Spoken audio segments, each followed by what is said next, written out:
fantastic play.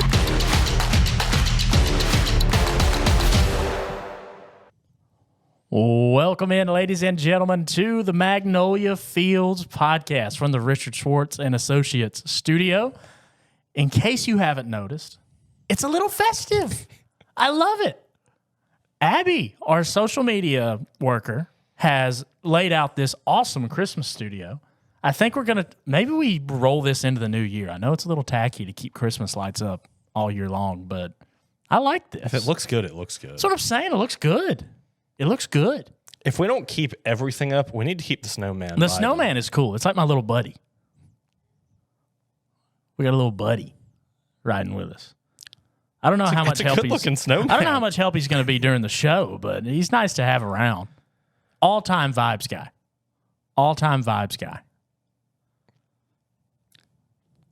Christmas in summer, or whatever it's called. Christmas in We can July. always bring him back. Christmas in July. Yes, I we can agree. always bring him back. I agree. I like where this is headed. But do you know where this is headed, Cody? Headed to a lot. Well, I know we're headed to Hattiesburg That we are. for state championships. But before we get into all that, today is National Early Signing Day. The actual National Signing Day takes place in the spring, but this is the early signing period where a lot of players will ink their letter of intent, and we have so many players in our coverage area here at the Max South Sports Network that are signing to play at the next level. And we just want to say, super quickly, congratulations to all of those players. It has been our pleasure and an honor getting to cover you guys during your prep school days. We wish you absolutely nothing but the best at the next level. You all deserve to be there. We can't wait to see what you do when you get there. But for a moment, let's dig into the top 15 players in the state because we got some of them right here next door, Cody. Some of them right next door. Some of them that, the first one is what you call a flip. It is. It is. We knew it was coming a couple of weeks ago. Caleb Cunningham initially was committed to Alabama. Now he will be a Rebel at Ole Miss. And Tanner, you and I have had we had to see him this year. We had to talk to him, but we also had some conversations, just the two of us, and it makes more sense. It does. To go to Ole Miss instead of Alabama. Well, for him, yes, it does. I think that he's going to be in a much better position to play a lot of football early on. His build, he's 6'1", 190. You know, he's not going to be a super big red zone threat, but that's an Ole Miss team that's losing a lot of good players at wide receiver that I think have some holes to fill. And I think he realistically could fill them early on. Always happy for Caleb. What a great kid. What a great guy. I think it's a smart decision just based off of, like, don't get me wrong, the kid's good, but Ryan Williams is at depth. Alabama. Yes, look at the Ryan depth Williams at is at Alabama. You're not going to be the primary target as long as Ryan Williams is there. At Ole Miss, I think you could be. I do too. Maybe not your first year, maybe but not your first second year, but sophomore year, I could see it. Within a season or two, could be your primary target at Ole Miss. So congratulations to Caleb Cunningham. Number 2 player, Deuce Knight, committed and signed to Auburn. The Roll Tide fan wearing the Mississippi State shirt. I know, it's weird. Trust me. Hey, I support where I'm at. This is true. Not happy about this one. Deuce Knight, a fantastic player out of George County, going to the Plains. Next. We do get some Crimson Tide in this next one. And we hope to. Well, yeah, we hope to. Hasn't signed quite yet. A Kylan Deere out of Quitman High School. Wonderful 4-star running back, rated 95 overall on 247 Sports. And essentially within the top 3 players in the state by every composite, on 3 included. Yeah, I think this is good for him, and I think it's good for Bama just because you look at years past of good running backs, and if you ask me, they're not too great this year. Yeah. Well, I think that's a big win for him. I think he's got the ability. I think he will be really good for that room. Yeah, 6'1", 200 pounds. Much needed. Much needed.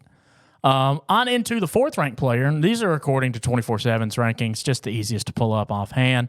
The composite ranking also factors into this. So, Tyshawn Willis, committed to Mississippi State. We'll see if that holds true here later today. Who knows? By the time we record the state show today, might already be decided, and I'll be monitoring that closely. Yeah, there's a couple of names that their announced time to sign. One of them we'll get to in a couple of minutes. Is like 1:30, 2 p.m. The one we're specifically talking about is Tyler Lockhart. So some of this will be announced by the time you listen to this. It's just what we have at Right. And I've heard a lot of people saying Willis could flip, so we'll see. But a position of much need for Mississippi State, an edge rusher out of Velma Jackson. Their season just ended 50-0. We'll get to that in a moment. Unexpected. We'll get to that in a moment. So we'll see where Tyshawn Willis winds up. Now, headed essentially right next door, number 5 overall player in the state, Kamario Taylor, officially inks his NLI with Mississippi State. 4-star quarterback. I just don't see how you look at the measurables and watch the film and don't think he may be the best player in the state. Well, a lot of people don't think he's the best player in the state.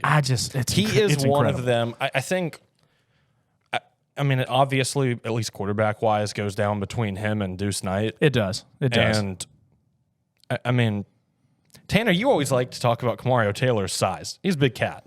Deuce Knight's a bigger cat. Deuce Knight's not just by as much, big. but I mean, inch and a half taller, about a pound difference between the two.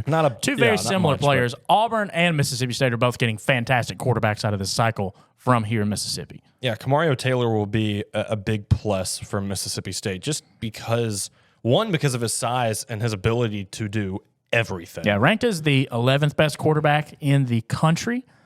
I think he's a little higher than that. Yeah. I think he's a little higher than that. Should be. He's at least a top 10. I know it's only one spot out, but I think it should be. You look at this kid, and it shouldn't be a doubt that he's a top 10 quarterback in this class. Agreed. On into someone we've gotten to see a good bit over the course of this year. I got to watch him last Friday. Mason Dunn of Tupelo High School, 6th best player in the state, a top 20 corner in this class, committed and's already signed to Ole Miss.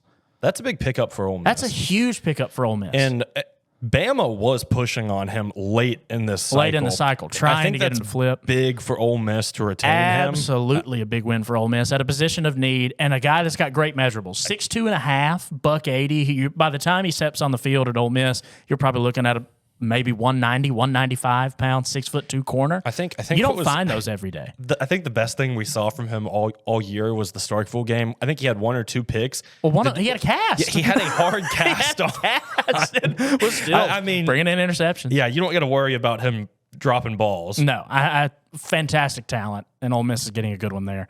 Another one, as you just said, still up in the air, Tyler Lockhart of Winona, rated as the 7th best player, a linebacker. Mississippi State really needs to keep him, but I'm not hearing good things.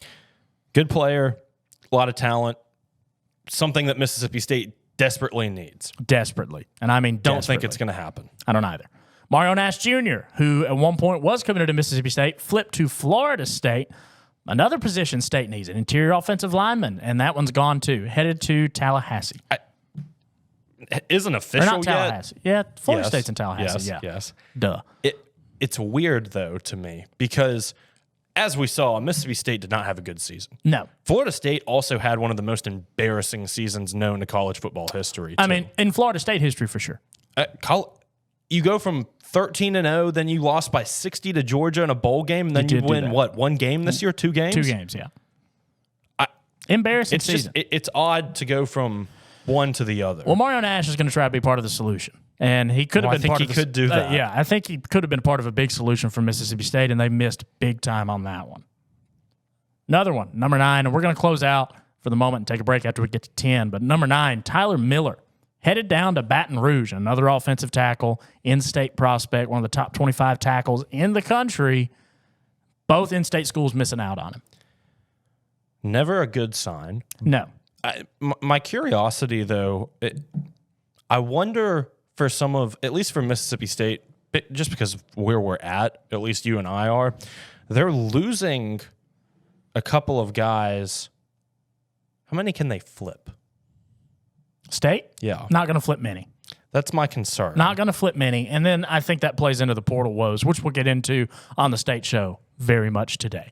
But yeah, Tyler Miller, sticking with LSU, he's already signed. Ole Miss getting another one in the form of Cortez Thomas of Holmes County, a safety, 4-star prospect, top 30 safety in the country, 10th best player in the state. I think it's a really good pickup yet again for Ole Miss. We mentioned the defensive side of the ball and recruiting for Ole Miss. I think it's big for them because it felt like in years past when they had really good offenses and they maybe might have had a chance to make the college football playoff, the defenses were rough. They were lacking the defense. Well, they got the defense this year, and it happened to be the offense that bit them. Which is wild to me. So I think it's good for them that they're retaining and continuing to get high defensive talent. I think that's a big plus. I think it's a huge plus for them, and they're getting some of the best defensive talent in the state, along with the best wide receiver in the state by every ranking metric. So, Ole Miss having a good day. I mean, the third best receiver in the country by most metrics. Yeah, Ole Miss having a good day. Good day. Mississippi State, meh. Blah.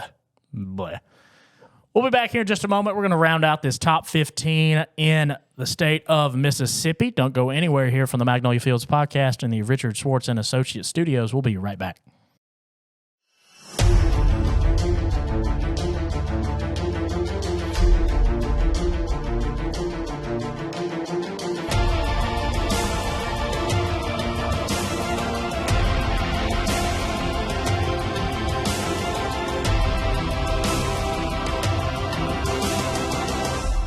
If you've been hurt in a car wreck, you know who to call. Call me. Remember, one call, that's all. Welcome to the Richard Schwartz and Associates Magnolia Field Studios. One call, that's all.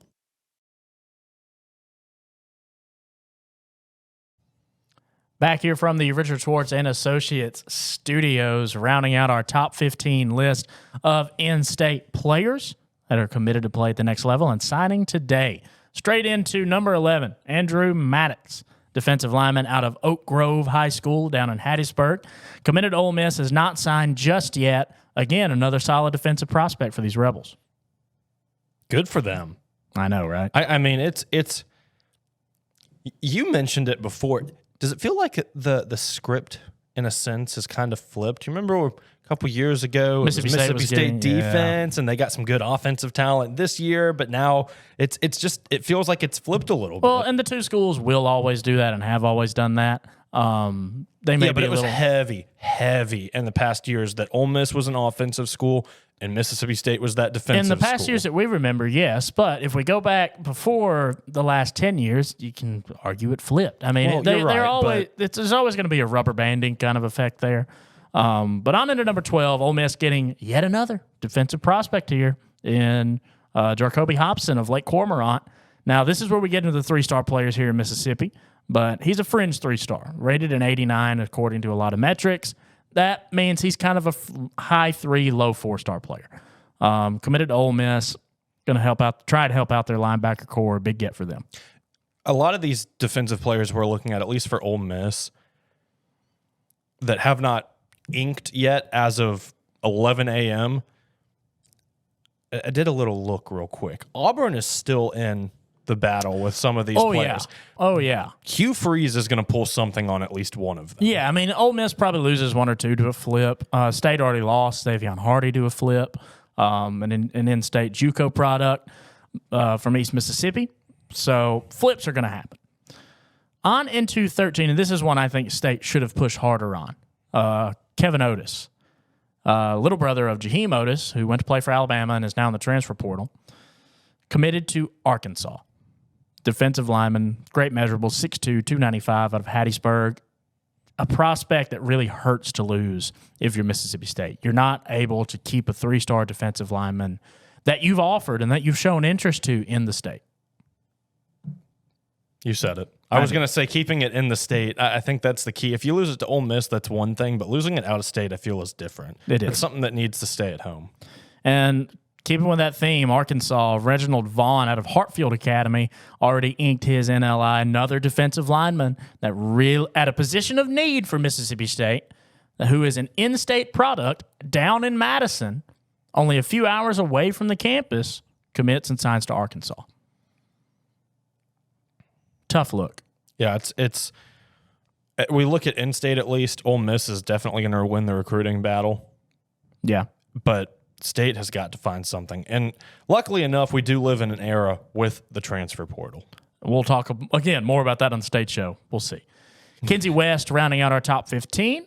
Athlete from Hartfield Academy, plays a lot of different positions. He's committed to and signed with the University of Houston. I get it. Some players are going to go far away, Out of state, yeah. and out of state, and I think you can deal with losing someone to Arkansas because they're a lot closer than Houston is. But Houston, I mean, you've got to find a way to keep Houston probably tells them, hey, you can come here and be a playmaker. You're probably right, Yeah. but I mean, we'll see. But that rounds out our top 15. Again, National Signing Day going to continue on. We'll have more updates on the Mississippi State Show. But to get into the main topic of conversation this week, I'm making the trip down to the Rock this weekend, Cody. Going to go watch some state championship football. And we have plenty of teams from our coverage area in state championship matchups, but we're going to go through 1 through 7 just to finish out our show today. So let's go ahead and start with 1A. you got some stuff to swallow real quick. This is, we both do. Yeah, we do. This is one of the biggest surprises in all of Partially 1A. surprising. Baldwin's there, like we thought. Baldwin's there like we thought. You know who's not? Velma Jackson. And I don't mean just by a little. I don't mean just by a little. I mean, they put a 50-piece up.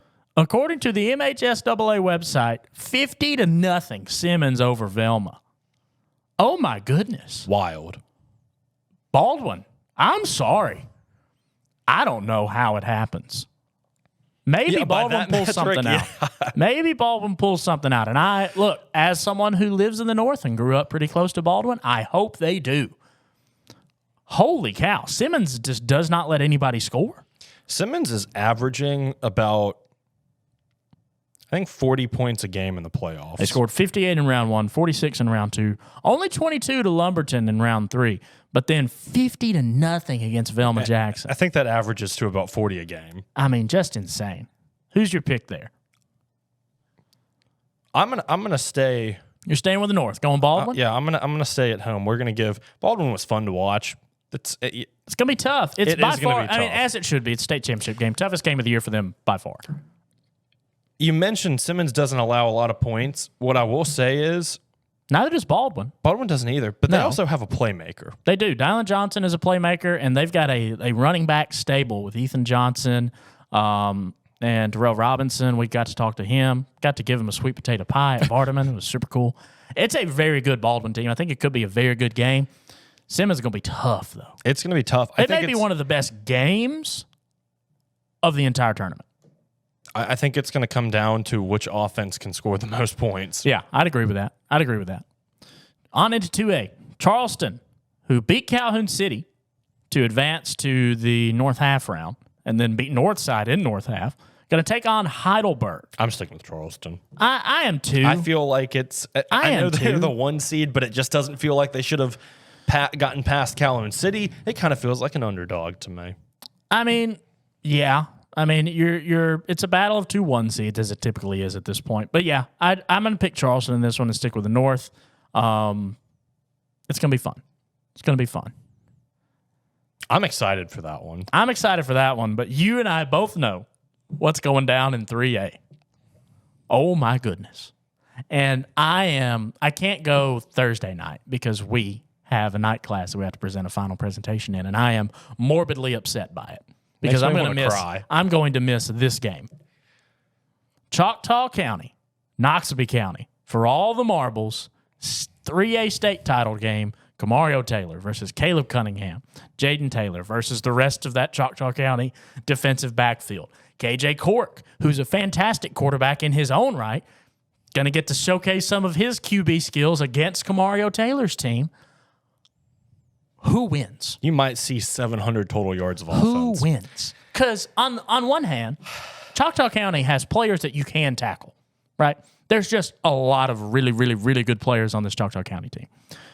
Noxubee County has a guy that nobody has been able to stop. When it comes to Louisville, You just can't stop them. when it comes to Starkville, nobody's been able to stop him. So who wins it? I've been saying this was going to be the championship game all season long. You have, and I agree. And I've been Once saying... they got past Winona, I was like, yeah, that's your championship game. I've been saying Noxubee County is going to win it all season long. Okay. I don't know. I've refused to make a pick. I just refuse to make a pick because I do not know. I think in lieu of it being National Signing Day, I'm going to flip. You're going to flip? I think I'm going to take Choctaw County. Well, for the sake of the argument, then I'll take Noxubee. But, oh, my goodness, what a football game. Yeah, it's going to – I mean, Noxubee didn't get there easy. No, they came back from McGee last week, and they were down. Kamario Taylor, the comeback kid, wills that team to a win over McGee in the north half or south half round. I think that's what makes this game so interesting as well, is that Choctaw County is kind of just walked into the playoffs or walked into the championship, where East Webster put up a little bit of a fight, 41-20. Noxubee County has had some challenges, but they've had some easy games too. But they were able to show the ability that we're not down and out of it. No matter you give what. us the ball, we're going to score late in the game. Yeah, it's going to be fun. I think this is the most highly anticipated matchup of all of these. What I will say is, if it does come down to the last 3 minutes of the game, it's a one-possession game, whatever it may be. Whoever's got the ball last. No. If it is in the hands of Kamario Taylor, I think Noxubee County wins that game. And I say this, I don't think Choctaw County will in that situation, because the ball is not in the hands of Caleb Cunningham every single play. It is in Kamario Taylor's hands every play. I'm not going to discredit KJ Cork. I think he's a fantastic quarterback. I think he is too, but I think we both know Kamario Taylor is a little bit different. Different animal, but we'll see. I'm looking forward to it. I got Noxubee. You got Choctaw County. I'm just excited to watch the game. Absolutely. We're going to take a short break, come back with 4 through 7A here on the Magnolia Fields podcast from the Richard Schwartz and Associates Studios. Don't go anywhere.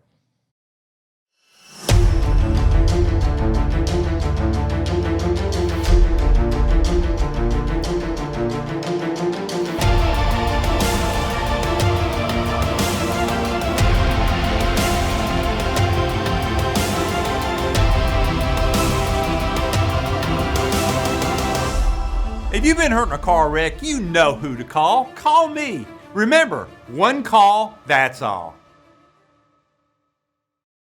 Welcome back to the Magnolia Field Studios, brought to you by Richard Schwartz and Associates. One call, that's all. Back here from the festive Richard Schwartz and Associates Studios.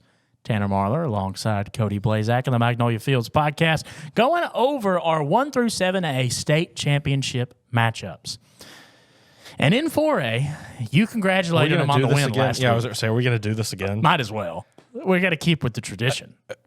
So we're moving on then. Pretty much. Okay, Louisville's going to win another 4A state title. They got Poplarville. Interestingly enough, Poplarville not the 1 seed, the 2 seed out of Region 8. Now there was a reason that before we really started talking about them, I said, good job. They beat West Lauderdale 42-6. They did.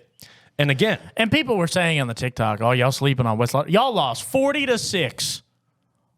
Louisville is inevitable. I am sorry. And it's not even disrespect to West Lauderdale. No, it's just Louisville is a good. different beast. They're just that good.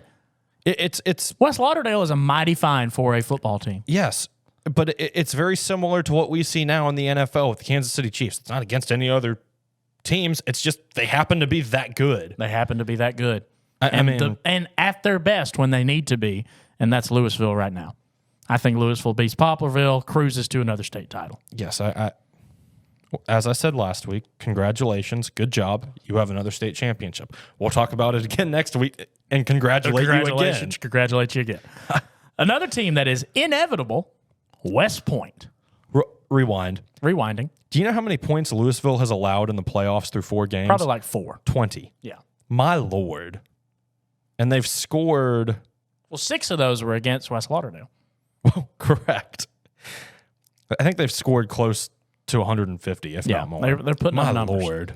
All behind a freshman running back that we get to watch for 4 years. I'm excited. West Point. Well, I don't get to watch it. You do. But we'll talk about that later. West Point, yet again, inevitable, playing for a 5A state title. They lose their head coach. They lose Kanan Daniels. It doesn't matter. West Point still finds themselves playing for a golden ball. How do we make this simple? As it is with Louisville. Good job. I think this one could be closer. I really do. You look at these last few West Point I'm not games. saying that it's not going to be close, but I still think they walk out. Well, you with look at state these last few championship. West Point games, they only beat Holmes County Central by 3. Then they only beat Cleveland Central by 7, a touchdown game. I mean, the defense is no joke. We'll see how it goes. I think this could be a closer one than a lot of people are expecting. But I think Gautier takes it. Tanner, do you know what Gautier's margin of victory through those 3 games are? 1 point against Wayne County, 2 points against Brookhaven, and then 6 points against Natchez. They've won 3 games by 9 points. We'll tight. see. It's tight. It just feels like West Point is them. I mean, I think it's going to be closer than a lot of people think. I think Gautier can score it, so we'll see. Into 6A. I'm excited about this one. Because this one does look fun. And we said this before I went on the air. We went on the air today. Caleb Taylor deserves some more looks from college programs. Last we checked, I think his best offer was like Alcorn State. Yeah. That's a college running back. He cannot be stopped. No, he cannot. And you've mentioned it before. What there is not much of a difference, at least size, height, all of that stuff. And J.J. Hill. Yes. So it doesn't make a lot of sense. I think J.J.'s a little more like bowling ball-esque. Well, yes. But, I mean, as far as the numbers are concerned, as far as the speed is concerned, they're very similar players. I think Hill is stronger. Oh, yeah. I think Taylor, don't get me wrong, Taylor's still strong, but I think he's more elusive. I agree. Hill is a bowling ball. Yes. He is. Pinballs around. And he's only a junior. Super fun. Scary. Grenada's got Hattiesburg. Hattiesburg beat Picayune 39-35. I think this could be close, but I think Grenada winds up with just more talent on the offensive side of the ball and takes it. They got a really solid quarterback, a wonderful running back, and Zayon Cotton at wide receiver, who, unless you got a 6'6" DB that's going to step out there, no one can contest him in a jump ball. It's going to be, I think it's going to be closer, but I think it is going to come down to that fourth quarter, and Grenada is just going to be so much more talented. That's a me thing. I can agree with that. I think it's going to be similar to what you saw last week when they played Warren Central. That was a 10-10 ball game. But when the chips go down in the fourth quarter and the best players have to be the best players, Grenada's got better athletes. Yeah. I mean, tied in the fourth quarter and they go and win by 13, it's hard not to give the edge to Grenada. It is. This is an interesting pick here because now we're in 7A. And I watched this Tupelo team last week. It's the best their defense looked all year. Beat Madison Central 21-3. The run game was slow to start. The offense was slow to start. But once it got going, it got going. And the defense never let up for this Tupelo squad. And we said at the start of the year, yes, this Tupelo offense can put up points, but they win games on the back of their defense. Tupelo is 13-0. They are. They are searching to go 14-0, win a state championship. In years past, they cannot. They just can't do it. They choke. Correct. Only got one state title in school history, 1992, I believe. I think Tupelo is going to finish 13-1. You think so? Taking Brandon? For the sake of the argument, and because I really, really do love this Tupelo defense, I think they've got. Here's the thing with this Tupelo defense, right? You've got a lockdown corner, right? And I mean a lockdown corner in Mason Dunn. You've got some underclassmen linebackers that are going to be Division I athletes, and you've got a solid enough defensive line. You don't have a monster up there up front, but you got enough guys that can make a difference. I think they have the best defensive backfield maybe in 7A, headlined, of course, by Mason Dunn. And then I think their linebacker core is wonderful. Now, if they can get some penetration up front, maybe stun it, do something crazy up front, I think they win this game because they're going to control the time of possession with the run game, and when they need to, they can be explosive. I think Tupelo takes it. I think they're a great team. They're really fun to watch. Like you said, the defense really is the heart and soul of that team. That offense worries me. You've mentioned it in previous weeks, and it clicks more and more with me each week is they're a good offensive team, but they struggle to finish and put the ball in the end zone. They do. They have great drives, and sometimes they just peter out. I think that's what happened early in that Madison Central game, is they make a good drive, and it gets squashed right outside of field goal territory. But I think that they can control the time of possession and dominate the line of scrimmage enough against Brandon to make a real difference. Who knows? It's going to be close. It's going to be fun. It's going to be close. There are a lot of good matchups, at least what it feels like a lot of good matchups this year. I'm excited to get down to the Rock. I'm excited. And I'm excited to end the show. at least for today. We'll be back very soon. Don't worry. We're not going anywhere. That is about all the time we've got here on the Magnolia Fields podcast from the Richard Schwartz and Associates Studios. Tanner Marlar, Cody Blaszczak. We'll see you guys next time.